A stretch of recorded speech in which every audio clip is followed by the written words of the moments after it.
São Paulo é uma cidade conhecida pela qualidade dos seus restaurantes. A vida gastronômica em São Paulo é riquíssima e restaurantes de muita qualidade.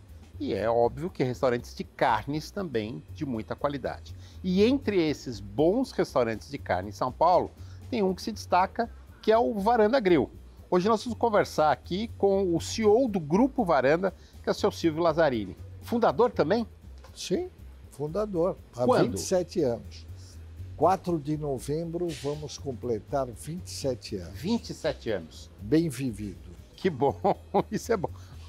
Mas começou em São Paulo? Sim, começou em São Paulo. E começou com um restaurante? Com um restaurante em São Paulo, no Itaim, na Mena Barreto, que nós chamamos de Varanda Jardins. Depois nós abrimos na unidade do Shopping JK Iguatemi. E depois, em frente ao Shopping Iguatemi Faria Lima, a unidade que nós chamamos de Faria Lima. A terceira. Agora, é um mercado, o senhor que é um empreendedor, era um mercado que talvez estivesse um pouco já congestionado, inclusive congestionado com boas empresas, né? Sim. Empresas de produtos de boa qualidade. Sim. Por que entrar nesse mercado? Qual foi o que antecedeu essa ideia de entrar nesse mercado? Como eu estava falando, em 1996, um amigo me convidou para ser sócio, sabendo que eu tinha descendência italiana, né, direta, para ser sócio de um restaurante italiano ali no Itaim. E eu peguei e falei, não, eu venho de fazenda, eu venho da carne, eu só topo abrir se for uma steakhouse, se for uma casa de carne. Eu falei, tá bom, então vamos abrir. E nós abrimos a primeira unidade. E realmente, como você bem mencionou, as casas que tinham naquela época abertas, o Dinho's Place, Rubaiá, o Rodeio, fantástico, do grande Roberto. Eu falei Rubaiá, eu falei Rodeio, tinha o Esplanada Grill. Sim, na Doc Lobo. Entendeu? Vários e vários grandes restaurantes. Quer dizer, era um mercado que já estava bem servido, vamos Bem chamar servido, E aí a gente entrou. Mas entrou com uma proposta de fazer algo diferente, entendeu? E esse algo diferente era, eu não quero ter picanha só. E o que se falava antes era picanha. Picanha fatiada daqui, picanha fatiada de lá e tal. Como eu tinha um conhecimento da produção pecuária, de cortes pecuários, entendeu? Falei, não, vamos fazer algo diferenciado, tá certo? E aí, no ano de 2000, eu fui para os Estados Unidos. Meu filho mais velho estava concluindo um PhD na Washington University, e eu peguei e fiquei por volta de uma semana, 10 dias em Miami, na avenida, não Miami Beach. Almoço e jantar comendo carne nas steakhouse, entendeu? E aí eu vi que o diferencial deles era receber os produtos porcionados. Eu perguntei, de onde vem essa carne? Aí quase que ele gozou da minha cara, né? Da fazenda, do frigorífico, né? E eu tinha um professor doutor brasileiro em Kansas City que me apresentou ao pessoal do Kansas City Company. Daí eu falei, puxa, o Brasil precisa ter uma empresa dessa, e aí nós fundamos a Intermezzo Carne. Intermezzo em italiano quer dizer intervalo. Do quê? Entre a produção e o consumidor final. Esse é o trabalho da Intermezzo, entendeu? Que é o que nós fazemos hoje. O senhor falou que teve uma origem em fazenda, né? Conta um pouquinho pra gente como é que foi essa fase antes do negócio. Na verdade, a minha iniciação foi na construção civil. Certo. Mas aí teve uma época que começou uma corrupção aumentando muito no setor, do qual eu discordava. E aí o nosso grupo tinha agropecuária e tinha engenharia. Como eu sou administrador de empresa, eu virei para os meus sócios engenheiros e falei, olha, eu não quero ficar nisso, quero ir embora. E aí eu fiquei com a fazenda. E na fazenda eu sempre fui muito preocupado com pesquisa, aquele negócio todo. Fui estudando bastante genética do gado, e aí eu me tornei um confinador de gado. E aí, isso no Centro-Oeste, em São Paulo? não, em São Paulo. São Paulo, a gente tinha fazenda em Goiás, né? E em Minas Gerais também, no sul de Minas. Com a proposta de corte, gado de corte. Gado de corte, era. Mas eu tinha confinamento e terminação de gado na região de Ribeirão Preto. Como eu falava, estudava muito, eu me tornei um líder ruralista naquela época.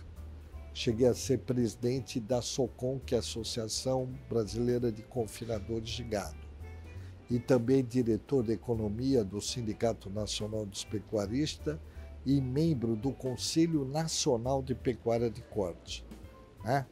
Aí, por uma série de motivos, eu me desliguei da fazenda e vim para São Paulo para o setor de carnes e restaurante. Falei, tudo que eu aprendi na teoria, agora eu vou aplicar na prática. Foi fácil essa passagem ou não? Foi fácil. Tanto que, para falar de esquema de empreendedor, né? Como a minha formação em administração, com pós-graduação na Getúlio Vargas, em estratégia, administração, gestão de pessoas e tal, eu, logo depois que houve aquela desvalorização brutal do real em 1998, os meus sócios, e aí, Lazzarini, o que nós vamos fazer? Competir. A desvalorização veio para nós, eu até brinquei, e para a torcida do Corinthians e Flamengo junto. Então vamos trabalhar. E aí nós lançamos a visão do Varanda, ser a melhor steakhouse do Brasil. Naquela época, gerou risos gerais. Como que você vai superar o Rubaiá, o Dinhos, o grande rodeio do Roberto todo? Trabalhando com objetivo. E esse foco foi na qualidade. Foco, eu não estou dizendo que os concorrentes não têm qualidade. Entendi, eu estou claro. dizendo que é um conjunto de fatores para você falar que o Varanda é diferenciado. Qual é esse conjunto de fatores? Ambiente. Não pela ordem, eu estou falando ambiente. É importante? Claro que sim. Aquelas mesinhas uma perto da outra, não. Distante. As pessoas ambiente poderem ter privacidade. que os norte-americanos chamam de clean. Entendeu? Serviço. Investir em gente. Gente que faz a diferença. Gente que faz o ambiente alegre. Que é a sua formação. O senhor foi estudar exatamente Sim. Gestão de pessoas. Sim, gestão, neurociência aplicada à gestão, tá? Neurociência de comportamento, que o americano chama de neurobehavior. Tudo isso. E transmitir para o nosso pessoal. Hoje nós fizemos uma festa de despedida de um que se aposentou, o Silva, 26 anos de Varanda, contínuo. Ele é catarinense, volta lá para a terra dele. Foi emocionante. E os outros, molecada de 16, 18 anos, que a gente até hoje contrata para fazer. Então, o serviço tem que ser destacado. Isso, para quem é empreendedor, tem que entender isso. Tá certo? Que quem vai fazer o negócio é o time dele. Tem que ser. Entendeu? A formação da mão de obra é muito importante. Treinamento contínuo, repetitivo e tal. Então você tem. Aí você tem qualidade da gastronomia, que ninguém gostaria de comer mal, né? Vai lá, comer diferente. E finalmente a relação preço-qualidade oferecida. Entendeu? Não? Então, isso é muito, muito importante nesse contexto. O senhor diria que esses são segredos do sucesso segredos do Varanda. Sucesso, sim. E também, justamente por isso, né, que você vê, por exemplo, lá na fazenda, o que nós criamos? Nós importamos sêmen de Aberdeen Angus dos Estados Unidos, que tem aptidão genética para produzir um animal precoce. O que significa isso? Que jovem ele já finaliza, ele já termina, entendeu? É como se fosse uma uva que vai produzir um grande vinho, essa coisa. Aí esse animal, a fêmea recebe esse sêmen e na parição ela fica isolada numa floresta de eucalipto com o apoio dos nossos boiadeiros e de médicos veterinários, é sério. Eu estou Tá? gostando da história. E recebe um coxo, onde ela e a cria, o bezerrinho, a bezerrinha, ficam mamando o colostro. Depois ela é transferida para um confinamento maternidade, junto com outras fêmeas paridas. Então o que acontece? O bezerro mamando o tempo inteiro, livre, e a mãe comendo. O que resulta isso? Uma desmama depois de 6 meses. Só para te dar uma referência, a média brasileira de peso de desmama, aos 6 meses, 8 meses, no Brasil, é uma desmama em torno de 6 a 8 meses, com peso de 140 quilos. Por quê? Porque o animal é criado a pasto, solto, etc. Esse nosso animal é desmamado com 6 meses e peso de 240 a 260 quilos. Uau! Olha a diferença. Aí ele vai para um confinamento, vai também para uma recria a pasto, né, onde ele tem suplementação no coxo, pastagem e depois termina no confinamento. Entendeu? E certificado, com acompanhamento e certificação. Esse é um trabalho maravilhoso. Aí você fala, puxa, mas a Intermezzo remunera muito o produtor? Muito. Hoje, só para número de referência, uma arroba do boi gordo, o produtor recebe R$240. A Intermezzo paga 320. Justamente para ter um padrão de qualidade muito elevado, muito alto, diferenciado, e remunerando o produtor, que é o importante. É um jogo de ganha-ganha, né? É claro. Nós estamos conversando hoje aqui no Gente que Faz com o Silvio Lazzarini, que é CEO do Grupo Varanda. Você com certeza já ouviu falar dos restaurantes Varanda, e ele hoje está apresentando o grupo. Mais do que os restaurantes, tem a Intermezzo, tem essa distribuição das carnes também no varejo. A gente vai falar um pouquinho sobre isso no próximo bloco. Daqui a pouquinho no Gente que Faz.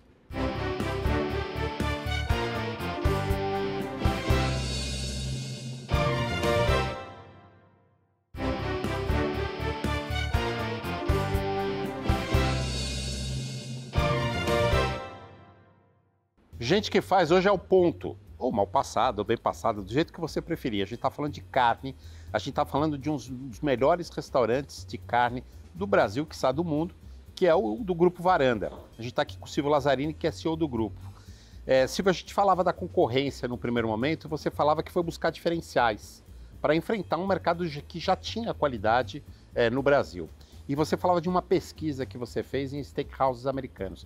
Aí eu fiquei na dúvida o seguinte: o Brasil não é meio referência, até roubou de alguma forma esse título da Argentina, do Uruguai, quer dizer, como o churrasco virou uma coisa muito brasileira. Tanto é que fogo de chão foi comprado por um fundo, você tem casas brasileiras aí pelo mundo. Por que essa referência no mercado americano? O que você traz do mercado americano que o brasileiro aprende? É o seguinte, na verdade, o churrasco, ele é acompanhado, as grandes steakhouses estão naqueles países que são os grandes produtores de carne. Então seria, pela ordem, os Estados Unidos, o Brasil, a Austrália, era a Argentina e Uruguai, etc. Teve uma época aqui no sul do Rio Grande do Sul que eles abatiam uma res quando ia transportar o gado para comer e largavam o resto da carcaça no pasto. Tão grande era a abundância. Quando você compara qual é o consumo per capita no mundo de carne bovina, são os países produtores. Uruguai e Argentina, a Argentina não tanto hoje com a crise, chegava a 100 quilos por habitante, padrão norte-americano. E quando eu iniciei como produtor rural, para você ter ideia, eu fiz um estágio em Fort Worth, no Texas, que era uma fazenda enorme de 100 mil animais. Era um absurdo, você não tem ideia. Para aprender sobre confinamento, entendeu? E sobre produção pecuária. E ali eu descobri a importância da genética, do manejo, esse negócio todo. E também porque nos Estados Unidos você encontrava as melhores steakhouses do mundo e acabou. O Peter Luger, por exemplo, famoso no Brooklyn, em New York. O Peter Luger foi fundado em 1860 e alguma coisa. Deu para entender? Quer dizer, você tinha apreciação do norte-americano pela carne, pela steakhouse e tal. E também, eu depois, agora em 2014, eu fiz um circuito com meus filhos. E o meu filho caçula é o gestor estudou na Itália, trabalhou em 3 estrelas Michelin, etc., pelos Estados Unidos. De costa a costa. Nós conhecemos as 14 melhores steakhouses dos Estados Unidos, entendeu? Então, a questão do Brasil churrasco é referência, mas o Brasil melhorou muito no churrasco a partir da liberação da importação de carnes depois do Plano Real. Quem modernizou este país na pecuária foi um grande estadista chamado Fernando Henrique Cardoso. Ele que deu notoriedade, depois vieram outros grandes ministros, né, como a Alisson Paulinelli, outros grandes aí, o Roberto também Rodrigues, grande amigo e meu professor, né? E aí o que aconteceu? O Brasil começou a importar carne da Argentina. E aqui que o Brasil conheceu o bife de chouriço, o bife ancho, a picanha. Tudo muito lindo, até chegar 2005 para frente, onde a China entrou como grande consumidor de grãos. E aí aquelas terras que eu conheci na Argentina se tornaram produtora de grãos. Para você ter ideia, eu fui indicado para fazer um estudo de uma comissão tripartite entre o Brasil, Uruguai e Argentina, para estudar a pecuária do terceiro milênio. Quando eu fui para a Argentina, na província de Buenos Aires, onde tinha o gado pastando, eu falei, não dá para concorrer com a Argentina, entendeu? Pela qualidade dos grãos. E aí começou a aparecer o confinamento no Brasil, que se equiparou ao preço dos grãos na Argentina, entendeu? Não. A questão é essa. E aí o brasileiro tomou gosto por outras carnes que não a picanha. Hoje, para você ter ideia, o que o brasileiro procura? Carnes do dia inteiro. O que significa isso? Carnes do dia inteiro, bovino, era chamada carne de segunda. De segunda. Entendeu? Meu grande, o falecido Marcos Base, o acém. O acém. A paleta. Hoje tem clientes notórios, e olha, um dos cortes mais demandados são os cortes do acém da paleta, que tem nome norte-americano, flat iron, shank steak, entendeu? Shoulder. Antigamente, se ouvia falar nisso? Não. Meu querido amigo Marcos Bassi, falecido, dizia assim, Lazzarini, não tem carne de segunda, tem boi de segunda. E efetivamente, com a melhoria churrasqueiro genética, de segunda também. Churrasqueiro também. Mas o rebanho brasileiro, a pecuária brasileira, melhorou muito em produtividade, entendeu? Não? Muito. E ainda tem mais a avançar, mas melhorou muito. Percebe? O senhor diria que hoje, esses steakhouse, entre essas grandes steakhouses que o senhor visitou no mundo inteiro, nos Estados Unidos especialmente, o Brasil pode colocar algumas dessas das melhores do mundo? Claro que pode. Eu recebo norte-americanos aqui no Varanda. Eles chegam, perguntam, de onde vem essa carne? Como é que ela é produzida? E eles se surpreendem pelo nosso preço. Claro, o real depreciado, entendeu? Nos Estados Unidos, você não vai numa steakhouse sem vinho, sem bebida alcoólica, carne, acompanhamento uma água, 100 a 120 dólares. Entendeu? Quer dizer, é o mais do que o dobro, o triplo do preço das steakhouse no Brasil. Então, é isso. Como é que é perceber que um negócio dá certo? Voltando a falar para os empreendedores, o negócio dá certo, como deu certo a primeira unidade, o Varanda Jardins, como o senhor chama, para depois abrir as outras, né, sabendo que aquilo vai dar certo também. Como é que foi essa segurança? Porque quem tem ponto começa a te procurar. Foi o que aconteceu com o Shopping Iguatemi, Perfeito. entendeu? Perfeito. Vai lá. Né? Eu viajei para o Rio de Janeiro. Vai ter a restauração lá do Jardim de Alá. Eu já fui convidado para ir para lá. Percebe? Em Campinas, em outro centro, Alphaville, acontece isso, as oportunidades vão surgindo. O que eu acho que o empreendedor tem que fazer é aquilo que o americano chama de posicionamento. Quem é você? O que você vai fazer? Quem que você quer servir? Onde você quer chegar? Entendeu? Não existe aquilo, eu sou bom em tudo. Não, você não é Pelé. Entendeu? O Pelé jogava até no gol se era preciso, né? Mas você tem que buscar uma especialidade e buscar um objetivo e ir para cima dele, entendeu? Para atingir. Bom, vamos falar do outro negócio do Grupo Varanda, quer dizer, além dos restaurantes, tem esse novo negócio de carnes para o varejo. Aqui é o seguinte, nós tínhamos sempre, mas tinha sempre concorrência, aquele negócio. O que a gente tem de diferenciação hoje? Aquele conceito em inglês, farm to table, da fazenda para a mesa, nós temos. E com a pandemia a gente aprendeu o quê? Servir, comodidade, entendeu? Nós estamos ali na Moca, a 4 quilômetros da Praça da Sé, 4. E a gente atende toda São Paulo rápido. Você faz o pedido, acho que eu vou querer comer um churrasquinho aqui. Pede às 8, 9 horas da manhã, em meia hora estamos lá, te atendendo. Deu para entender? Esse eu acredito que é o grande diferencial nosso.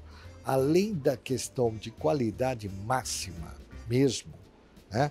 Porque nós seguimos o modelo norte-americano e o modelo australiano, e até o japonês, que tem a classificação de carne, lá nos Estados Unidos é de 1 a 6, sendo a sexta o top do top do top. Nós temos 5 graduações. Se você pedir o número 4, o número 5, que é o premium, que nós chamamos, né? A reserva intermezzo e a reserva varanda, você está com top. Entendeu ou não? No Japão é de 1 a 12, muito sofisticado, que é o Wagyu. E na Austrália é de 1 a 9, que a Austrália fornece muito a carne de qualidade para os países asiáticos. Então é isso. Esse é o diferencial da Intermezzo. Atendimento rápido, objetivo e grande qualidade. E a opção foi usar uma outra marca, não a marca Varanda ou a marca Varanda? O Intermezzo, como nós chamamos italiano, não? Então foi uma ideia que eu tive justamente disso, que foi daquele estágio que eu também fiz lá nos Estados Unidos, para conhecer. Lembra que eu falei que eu ficava nos restaurantes, almoço e jantar e tal. E aí eu conheci o Kansas City Company.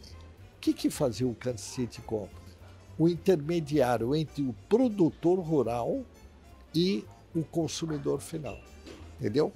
Quer dizer, como é que nós procedemos? Sai da fazenda, vai para um frigorífico que efetua abate, sob supervisão da Associação Brasileira dos Produtores de Angus, selo de certificação, e daí vai para Intermezzo, que fica ali na Moca.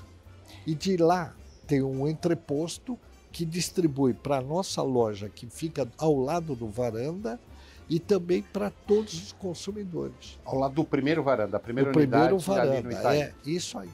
Entendo. Entendeu? Eu queria agradecer muito o senhor Silvio Lazzarini, Eu que agradeço. que é o CEO do Varanda. Varanda é um Isso. grupo vitorioso, posicionado, extremamente bem posicionado no mercado de restaurantes de qualidade no Brasil e que agora também tem a possibilidade de você pedir sua carne pelo telefone, é isso? Ou pela internet? Pela internet, pelo telefone, falando comigo. Ligando pro senhor, tem uns mandando que mensagem. mandam mensagem, fala. Sinal de fumaça. Tem uns lá, Lazzarini, tem um mineiro lá.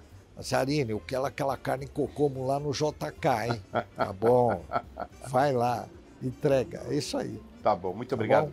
pela Obrigado sua a vocês, participação. obrigado pela oportunidade. Gente, quem faz vai ficando por aqui, a gente volta na próxima semana. Até lá!